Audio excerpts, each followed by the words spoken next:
여러분이 그렇게 기다리던 오늘이 드디어 종강날입니다.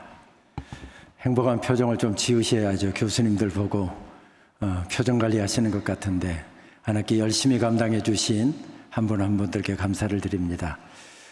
특별히 우리 장신 공동체는 구원받은 이스라엘 백성들이 광야길을 걸어가면서 올리압과 불사렐과 모세가 예배의 삼각편대를 이루어서 그곳에 예배 공동체를 세우려고 했던 것처럼 허름한 장막에 하나님의 임재의 상징인 법궤를 모셔놓고 살아온 날 동안에 받은 수만 가지 은혜를 떠올리며 다윗의 장막에서 드렸던 그 가슴 벅찬 예배를 회복해 가는 예배 공동체를 세우기 위해서 이번 한 학기는 특별히 몸부림을 쳤습니다. 여러 가지 바쁜 업무 중에도 이 일에 함께 해주신 우리 직원 선생님들께 마음 깊은 감사를 드리고요. 우리 교수님들은 학교 업무만 있는 것이 아니라 총회 업무 또 교회 일 여러 가지 외부 사역이 있어서 바쁜 중에도 함께 해주신 우리 교수님들 또 우리 학생 여러분들께 깊은 감사를 드립니다. 우리 옆에 분에게 그렇게 한번 감사 인사 전할까요? 수고하셨습니다.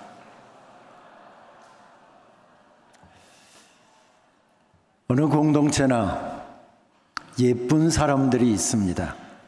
여기서 예쁘다라고 하는 것은 단지 외모를 의미하는 말은 아닙니다.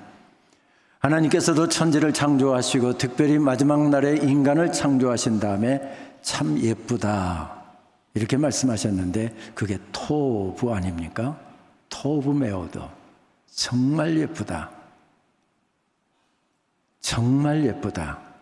그런 찬탄을 감추지 않으십니다. 교회 집회를 인도하다 보면 예배를 드리다 보면 참 예쁘게 찬양하고 예쁘게 예배하는 성도들을 보게 됩니다. 특별히 젊은이들이 찬양을 인도하면서 그냥 의례적으로 찬양 인도하지 않고 그 찬양에 깊은 은혜를 받아서 때로는 눈물을 흘리면서 온 얼굴과 온 몸으로 감사를 하나님께 올려드리는 모습을 볼 때 참 예쁘다 하는 생각이 듭니다. 여러분 표정 보니까 우리는요 하는 표정이신데 우리 예배 공동체에서도 정말 그런 분들이 있습니다. 저번에 우리 대학부가 꿈 키우기 예배를 드리는데 얼마나 예쁘게 찬양을 하든지 제가 그냥 그 얼굴만 봐도 예뻤습니다. 그렇게 예쁜 사람들을 만나고 올 때면 제 아내에게 늘 그런 이야기를 합니다. 오늘 예배할 때 그 두 번째 사람, 우측에서 네 번째 사람 정말 예쁘더라. 우리 며느리 삼고 싶더라. 우리 사위 삼고 싶다. 이렇게 이야기하면 제 아내가 그렇게 이야기합니다. 아이는 셋밖에 안 되는데 당신이 이야기한 사람이 15명도 넘어 지금 5대1의 경쟁률이야. 참 예쁜 사람들, 그 사람들이 공동체를 세워나가는 것 같습니다. 교회에도 공동체 속에도 이런 예쁜 사람들이 하나님의 역사를 이어나가는 것 같습니다. 말씀을 준비하는데 지난주에 있었던 장신 한마음 기도에서 증거했던 사도행전의 말씀이 설교 후에도 계속 묵상이 되었습니다. 그렇게 말씀을 묵상할 때 하나님께서 제 마음에 주신 음성은 그것이었습니다. 거기에 충만한 사람들, 거기에 예쁜 사람들, 거기에 복음으로 충만했던 사람들, 성령으로 충만했던 사람들이 있었기 때문에 예수 이름의 능력이 나타났고 그 시대가 복음의 놀라운 은혜를 맛보게 되었다. 계속해서 저에게 깨닫게 해주시는 말씀이었습니다. 사도행전 3장에서 예수 그리스도의 이름의 능력이 처음 나타났다고 한다면 그 능력 때문에 그들은 감격하면서 사역을 감당합니다. 평탄한 길이었습니까? 원하는 대로 모든 것이 풀렸습니까? 그러지 않았습니다. 그 어려움의 시간들을 지나가고 있었고 어쩌면 100년, 150년의 시간이 지나가고 있었으나 갈수록 박해는 더 심해지고 있었으나 그들은 새하지 않고 더 충만하게 그렇게 예쁘게 사역을 감당하고 있었습니다. 교회는 굴하지 않았습니다. 교회는 더 강해졌습니다. 하나님의 사람들은 더 힘들기 때문에 더 엎드려 기도했고 어렵기 때문에 앞길이 막막했기 때문에 주님 말씀으로 더 충만하려고 노력했습니다. 리옹의 감독이었죠. 2세기 말의 교부였던 이레니우스가 했던 이야기를 저는 참 좋아합니다. 살아있고 충만한 한 사람은 하나님의 영광이다. 살아있고 충만한 한 사람, 그 사람이 하나님의 영광이랍니다.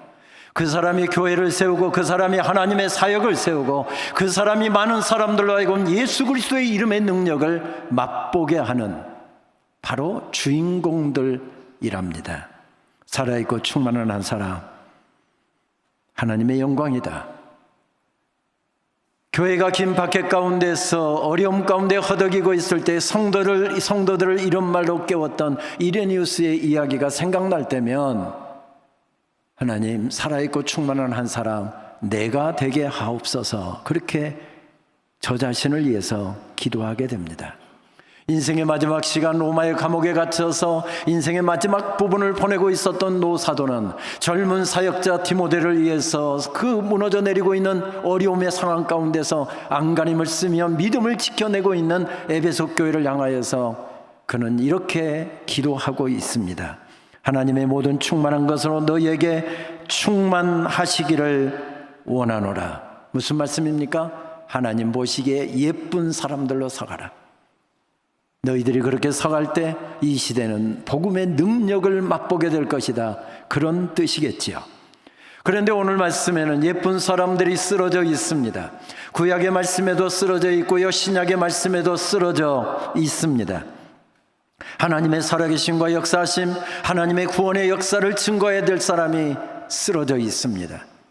다음 세대, 바로 교회를 세워나가고 하나님의 살아계심 때문에 감격하며 예배하고 찬양해야 될, 그래서 다음 시대의 주역이 거기에 쓰러져 있었습니다. 구약의 말씀은 미디안 강야에 쓰러져 있는 한 사람을 우리들에게 스케치하듯이 상세하게 보여줍니다. 신약의 말씀은 죽음 앞에서 죽어 넘어진 한 어린 소녀의 모습을 우리들에게 상세하게 그려주듯이 우리들에게 들려줍니다. 미디안 강에 쓰러졌던 그 사람은 히브리 노예 아들로 태어났습니다. 히브리 노예 아들이 남자이면 누구나 죽음을 면치 못했던 그런 어려움의 시대에 태어났지만 하나님께서 그를 거두셨습니다. 은혜를 베풀어 주셨습니다. 그래서 대이집트 제국의 왕자가 되어서 살아가게 되는, 또 교육을 받게 되는, 많은 혜택을 누리게 되는 은혜를 누립니다. 그러나 한 사건에 대해 연루되면서 그의 인생은 무너져 내리기 시작합니다. 왕궁에서 나와서 스스로 배회하는 인생을 살아갑니다. 그렇게 끝난 것 같은 인생을 걸어가다가 마음 따뜻한 한 사람을 만나 그 집에 얹혀 살게 됩니다. 그리고 그 집 딸과 결혼하고 가정을 이룹니다. 그러면서 그의 인생은 그렇게 저물어가고 있었답니다. 인생이 저물어가는데 왜 허무함과 좌절감이 들지 않았을까요? 그의 나이 80, 바로 오늘의 시간과 비교해 보아도 비슷했다는 사실을 성경은 우리들에게 들려줍니다. 시편 중에서 유일하게 모세의 시편으로 알려진 90편 말씀은 그 사실을 이렇게 우리들에게 알려줍니다. 우리의 연수가 70이요, 강건하면 80이라도 그 연수의 자랑은 수고와 슬픔뿐이요 신속기간이 우리가 날아가나이다. 강건하면 80이라는 표현에서 모세가 인생의 끝자락에 서 있었음을, 돌이켜보니 수고와 슬픔뿐이었다는 표현 속에서 그의 인생이 얼마나 좌절감과 허탈감과 절망에 사로잡혀 있는지를 가늠할 수 있도록 우리를 이끌어줍니다. 가정에 웃음을 가져다주고 부모에게 행복을 선물해주고 많은 사람들에게 기쁨을 주어야 할 아이가 병에 걸렸답니다. 딸 살리려고 부모는 백방으로 뛰었을 것입니다. 그 아이만 살아난다고 한다면 엄마 아빠는 온 세상을 다 얻는 것처럼 기뻤을 것입니다. 그러나 그 딸은 백약을 사다가 다 그에게 먹여도 백약이 다 소용이 없었습니다. 그렇게 시름시름 앓고 있습니다. 이제 오늘을 넘기기가 어려울 것 같습니다. 그 어려움의 순간 아버지는 체면이고 뭐고 해당장이라는 체면 다 내려놓고 갈릴리 해변에 나타나 놀라운 말씀을 전하고 있다라고 하는 예수님을 수소문하여 찾아갑니다. 그 앞에 무릎을 꿇었겠지요. 눈물로 간구합니다. 주여, 내 딸이 죽어가고 있습니다. 우리 집에 오셔서 내 딸 머리에 손 한 번만 얹어주셔도 내 딸이 살게 될 줄 믿습니다. 그래서 예수님 모시고 급한 걸음으로 집으로 향하고 있었는데, 그렇게 집으로 가고 있는 그 순간에 사랑하는 딸이 숨을 거뒀답니다. 어린 딸이든 항원의 노인이든 쓰러짐은 아픔입니다. 안타까움입니다. 오늘 교회가 점점 무기력하게 서 있습니다. 신학생들이 쓰러지고 성도들이 쓰러지고 젊은 세대가 쓰러지고 다음 세대가 쓰러지고, 쓰러짐은 아픔입니다. 그가 누구이든지 간에 쓰러짐은 아픔인데, 지금 우리 시대도 쓰러짐의 이야기들로 가득하고 있습니다. 가득 차 있습니다. 사탄은 그렇게 쓰러진 교회, 쓰러진 사역자, 쓰러진 신학생들을 두려워하지 않습니다. 그렇게 쓰러져 있는 사람들이 드리는 예배, 연구하는 학문, 그것을 두려워하지 않습니다. 그런 사람들이 받는 학위도 조금도 두려워하지 않습니다. 왜냐하면 쓰러진 사람들은 아무것도 아니기 때문에 그렇습니다. 너무 힘들어서, 너무 막막해서, 너무 암담해서 쓰러진 것이지요. 너무 사역이 어렵고 너무 앞길이 암담해서 쓰러진 것이겠지요. 그런데 성경은 그런 사람들을 통해서는 하나님께서는 아무것도 하실 수 없다는 사실을 거듭거듭 강조합니다. 1970년 여성동화 장편 소설 공모에 당선되면서 나이 40에 박안서 선생은 문단에 등단을 합니다. 그 등단 작품이 바로 남옥이라고 하는 그의 최고의 작품이자 최초의 작품이기도 하지요. 작가 자신의 이야기와 한국 전쟁 중에 생계를 이어가기 위해서 용산 미군 PX에서 미군들의 초상화를 그려주면서 생계를 유지하였던 하가 박수근의 이야기를 배경으로 합니다. 소설에는 박수근의 대표적인 작품인 나무와 두 여인에 대한 이야기도 함께 나옵니다. 문득 그 광경이 생각이 나서 오래전 읽었던 그 소설을 다시 꺼내서 전체를 다시 읽었습니다. 박수근 화백의 그림과 연결하여 그 부분에서 박안서 작가는 이렇게 쓰고 있더군요. 나무 옆을 두 여인이, 아이를 업은 한 여인은 서성대고 짐을 인 한 여인은 총총히 지나가고 있었다.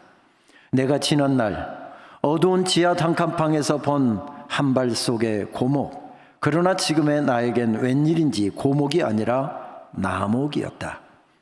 그것은 비슷하면서도 아주 달랐다.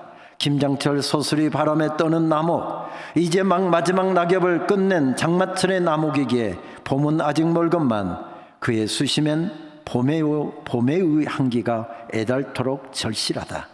그러나 버티지 않고 늠름하게 여러 가지들이 빈틈없이 완전한 조화를 이룬 채 서 있는 나목, 그 옆을 지나는 춥디 추운 김장철 여인들의 눈앞엔 겨울이 있고 나목에겐 아직 멀지만 봄의 믿음이 있다.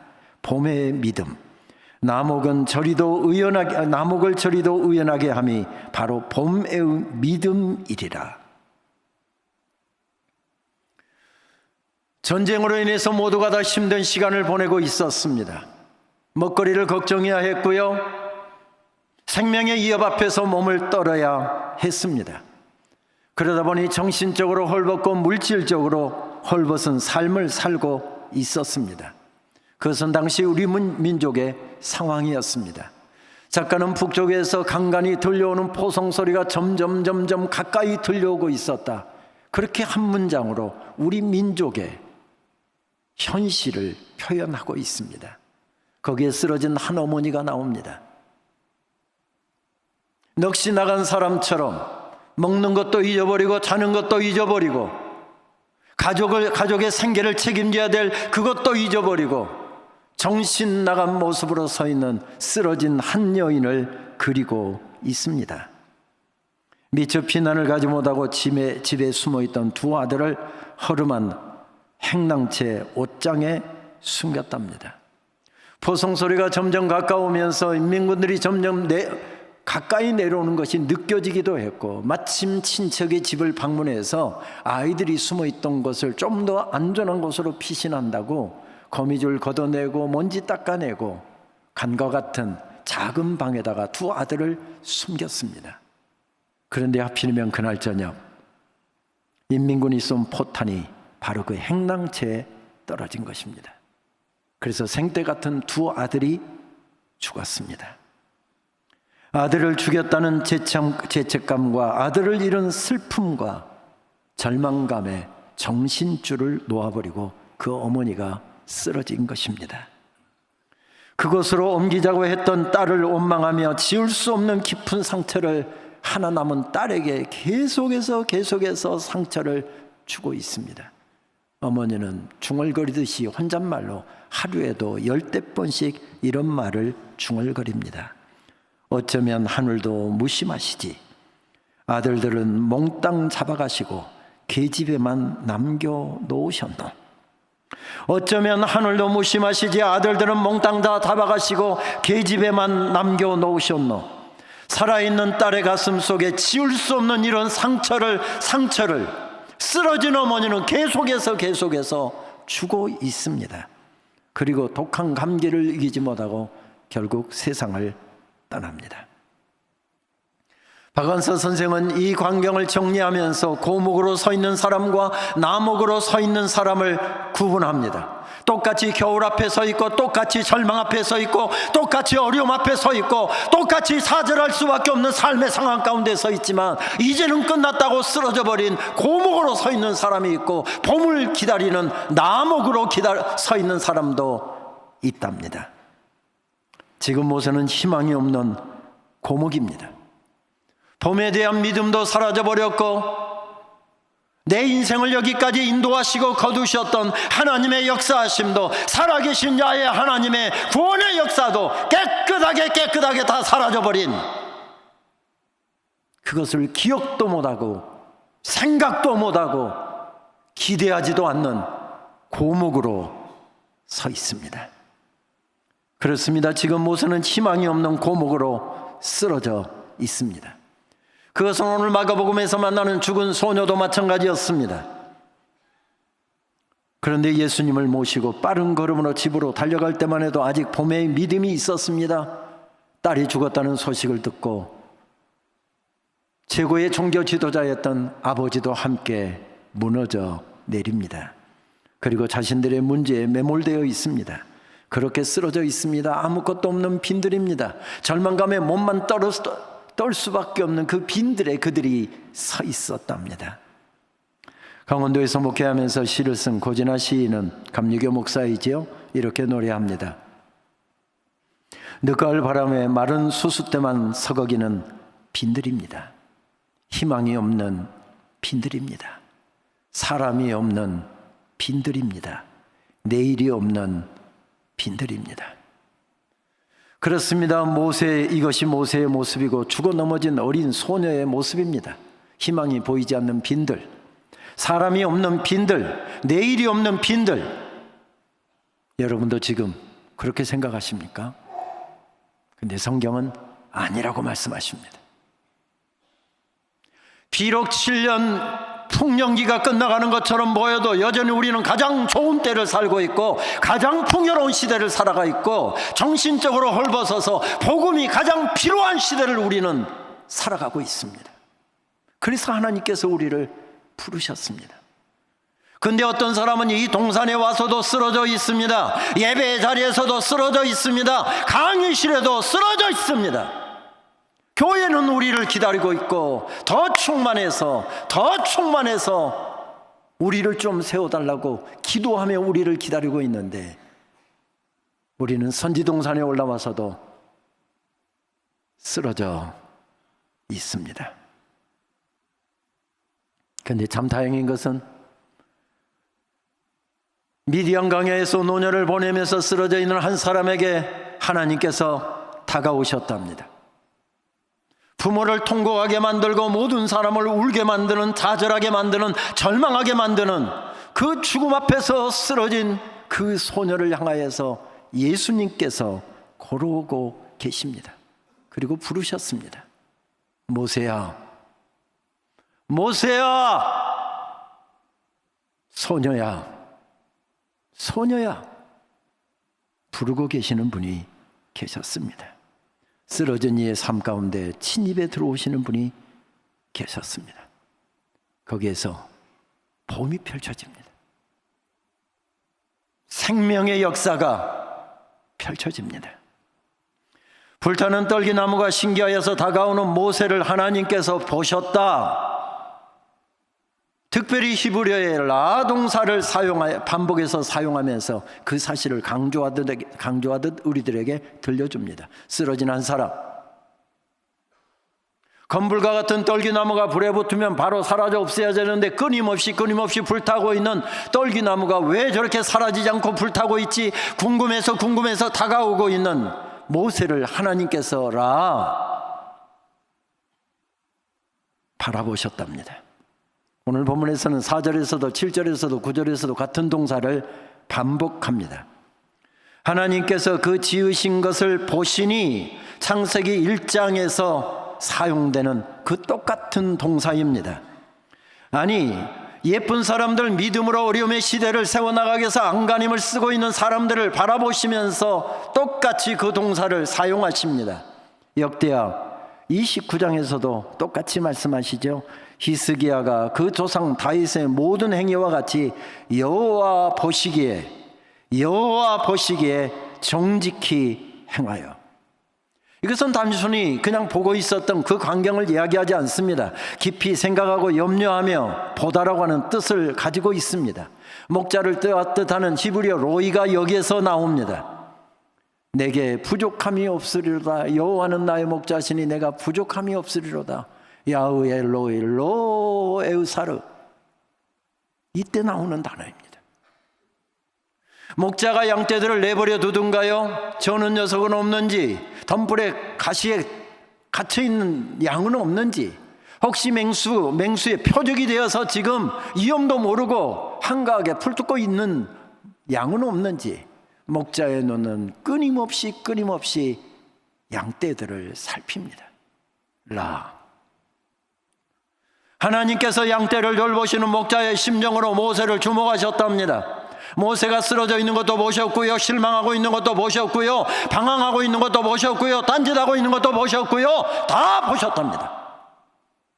여기서 우리 개혁 신학의 핵심인 코람데오 신학이 나옵니다. 하나님 앞에서, 하나님께서 나를 보고 계시니, 하나님 앞에서 시퍼렇게 살아계시는 하나님께서 나를 주목하고 계시니 나는 하나님 앞에서 살아갑니다. 하나님 앞에서 살아갑니다. 나는 하나님 앞에서 살겠습니다. 걸어온 인생길 돌아보면서 하나님께서 제 인생길에 베풀어 주신 은혜를 떠올립니다. 특별히 임기 말이 되다 보니 자랑할 것도 내세울 것도 없는 부족한 사람에게 이런 큰 은혜를 베풀어 주시고 이날까지 사용해 주신 이유가 무엇일까? 새벽에 그것을 생각할 때가 많습니다. 오늘 새벽에도 바로 이 앞자리에 앉아서 하나님 앞에 기도하며 그것을 떠올리는데 하나님께서 깨닫게 하신 것은 딱 두 가지였습니다. 새벽마다 눈물로 기도하셨던 내 어머니의 기도, 그 기도 때문에 하나님께서 제 인생길에 은혜를 베풀어 주셨구나. 또 한 가지 떠오르는 사건이 있었습니다. 저는 중학교까지 고향마을 시골에서 다녔습니다. 중학교 3학년 1학기가 되면 도시로 수학여행을 가지요. 시골 촌놈들에게는 당시에 도시로 수학여행을 친구들과 버스 타고 가는 것 환상적인 행사였습니다. 놓칠 수도 없고 놓쳐서도 안 되는 일이었습니다. 그런데 수학여행 처리되게 되면 고민이 생겼습니다. 시골 학교에 선생님들이 많지 않다 보니까 금, 토, 주일을 끼어서 갑니다. 교회 다니는 아이들이 많기 때문에 만약에 교회 다니는 아이들이 주일 예배에 빠지지 않으려고 수학여행을 안 가면 행사가 제대로 진행되지 않기 때문에 선생님들의 강압이 보통이 아니었습니다. 그 선생님들이 이런 작대기 같은 매를 들고 이업을 하는데도 불구하고 그 강압을 다 이기고 저는 예배드리기 위해서 수학여행을 안 갔다는 것 아닙니까? 여러분 별로 동의를 안 하시는데 제가 그런 사람입니다. 친구들 다 도시로 수학여행 가고 맛있는 거 먹고 돌아다닐 때 저는 주일날 예배드리면서, 주일 저녁에 예배드리면서 주님 평생 예배자로 살게 하여 주옵소서, 예배 자리에 있게 해주셔서 감사합니다, 거룩한 손을 높이 들고 찬양했고요. 그랬을 것 같지요? 가정통신문에 첫째 날은 어디 가고 시간 계획표가 나옵니다. 그거 펴놓고 목사님 설교 듣는데 설교 하나도 안 들어옵니다. 찬송하는데 하나도 안 들어옵니다. 우리 친구들은 지금 순천 가겠다, 경주 토암산 지금 돌고 있겠다, 친구들은 좋겠다. 정말 수학여행 가고 싶은데 수학여행을 포기하고 예배 자리에 앉아서 딴짓하고 있는 저를 하나님께서 바라보셨더라고요.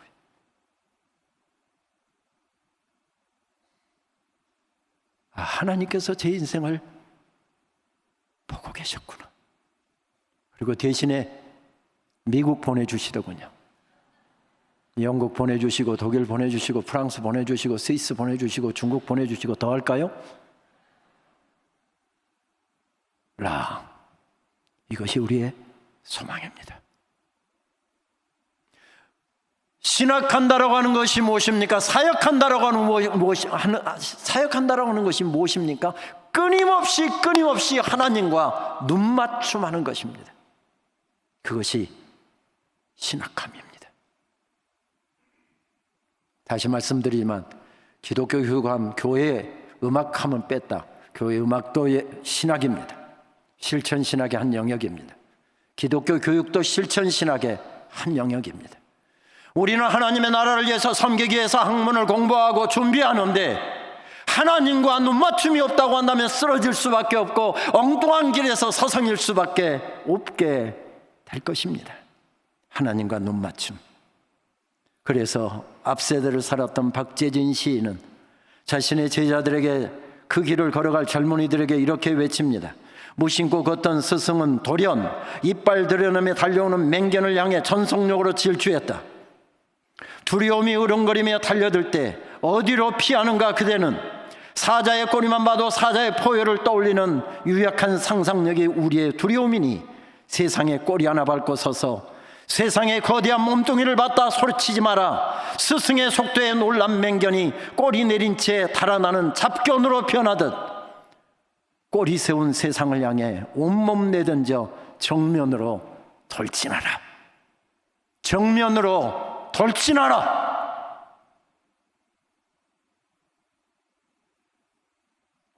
어려움의 시대를 밝혀갈 후배들에게 선생님은 이렇게 이야기합니다.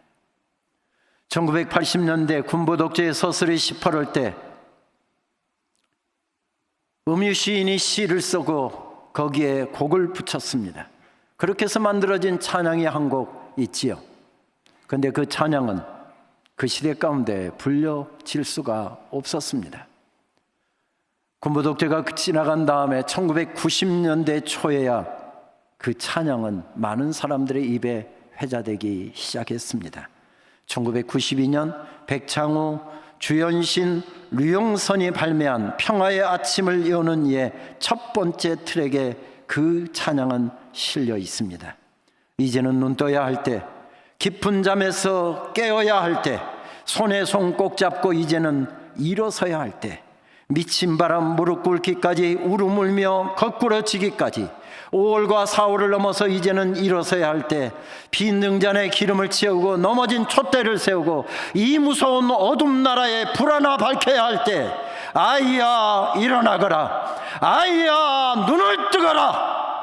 언제까지 잠만 자려는가? 고운 개꿈만 꾸려는가? 자유와 평등의 종이 무땅에 크게 울리기까지 술 취한 역사를 넘어서 이제는 일어서야 할 때, 님은 오늘도 십자가를 메고 어느 골목을 서성이는지, 이 혹독한 겨울나라에 봄은 어디쯤 왔는지. 그렇습니다. 여러분들의 시대가 어둡다고 생각되거든, 힘들다고 생각되거든, 1세기 교회는 더 어려웠고 우리 한국교회 초창기는 더 어려웠고 70년대 80년대 여러분들의 믿음의 선배들, 여러분들의 선생님들이 몸부림치며 대학생활을 했던 시대는 더 어두웠던 사실을 기억하시면서 아이야 일어나라, 아이야 일어나라, 달리다 콤, 달리다 콤, 그 음성을 새롭게 가슴에 새기시기를 바랍니다. 빈 등잔에 기름 채우랍니다. 넘어진 촛대를 들고 일어서랍니다. 쓰러져서는 안 된답니다. 그대들이 이 시대의 희망인데, 복음의 사자들인데 그대들은 결코 쓰러져서는 안 된답니다. 내가 잊혀졌다고 생각되거든 다시 말씀 앞에서, 기도 앞에서 무릎 꿇고 다시금 일어서랍니다. 그러면 그 시대는 복음의 영광을 맛보게 되고 복음의 능력을 맛보게 되고 예수의 이름의 능력을 맛보게 될 것이랍니다. 지난 연말 세상을 떠난 목사님께서 4년 전 총장 취임식에 축시를 써서 큰 액자에 담아 총장 취임식 날 들고 오셨습니다. 총장실에 걸려있고 그 기도를 제 기도로 바꾸어서 지난 4년을 저는 달려왔습니다. 그 기도를 제 기도로 바꿀 때마다 저 자신에게 자주 외치는 축시이자 기도문입니다. 아차산 골짜기의 경건과 학문의 해가 영원히 지지 않게 하소서. 뒤돌아본 120년 은총의 세월, 함께 갈 내일 새로운 땅끝으로 가야 할 오직 선교의 시간, 별수 같고 모래수 같은 순교자들과 선지자들을 길러내 오늘의 한국교회를 열방에 우뚝 세운 실로 영광스러운 장신 선지 동산이여, 에베네셀, 임마누엘, 야훼 이레, 그 신비의 가장자리에서 춤추며 노래하는 설교자로 예배자로 자신을 세워가는 이들에게 여호수아와 같은 도전과 승리, 바울 같은 사랑과 능력을 갑절로 입혀 주소서. 경건은 학문을 입고 학문은 경건을 품고 당신의 제자들을 돌아올 것이 아니라 돌아오지 못할 것으로, 살기 위해서가 아니라 죽기 위해서 가야 할 것으로 내보내십시오. 교회가 쓰러지면 기도가 되어 일으키고, 교회가 헐벗으면 한 벌 옷이 되어 입히고, 교회가 벗고 있으면 한 켤레 신발이 되어 신기고, 교회가 울고 있으면 눈물이 되어 저들 눈에서 흐르시고, 교회가 아프면 병이 되어 대신 아프게 하십시오. 장신 캠퍼스에는 성령의 불이 꺼지지 않고 타오를 것이며, 이 땅의 야복강 강나루는 부서지고 깨진 선지 수많은 생도들이 분열의 아침을 보게 될 것이니, 그때 한국교회는 다시 한번 초대교회 같은 1907년 평양 같은 부흥을 바라보며 한라에서 백두로, 백두에서 땅끝으로 가며 이 땅은 제사장 나라 선교의 모국이 될 것입니다. 주여, 아차산 골짜기에 경건과 학문의 해가 영원히 지지 않게 하옵소서. 기도하시겠습니다. 이 어두워진 시대, 복음으로 교회를 새롭게 세우고 상한 영혼들을 주님 앞에 세워갈 젊은 종들이 주님의 존전 앞에 고개를 숙였습니다. 삶이 너무 힘들어서 앞길이 막막해서 도와주는 이가 없어서 쓰러진 이들이 있다고 한다면 이 말씀 붙잡고 다시 일어서게 하여 주시옵소서. 강나루 동산이 살아계신 하나님을 새롭게 만나는 미디안이 되게 하여 주시옵소서. 다시 일어서는 호렙산이 되게 하여 주시옵소서. 때로는 아픔도 있고 어려움도 있고 좌절하게 만드는 일들이 가득 차 있는 인생길, 하지만 살아계신 하나님을 경험하며 새롭게 그 하나님을 경험하며 모세의 후예들이 각처에서 벌떡 다시 일어서게 하옵소서. 예수님의 이름으로 기도합니다. 아멘.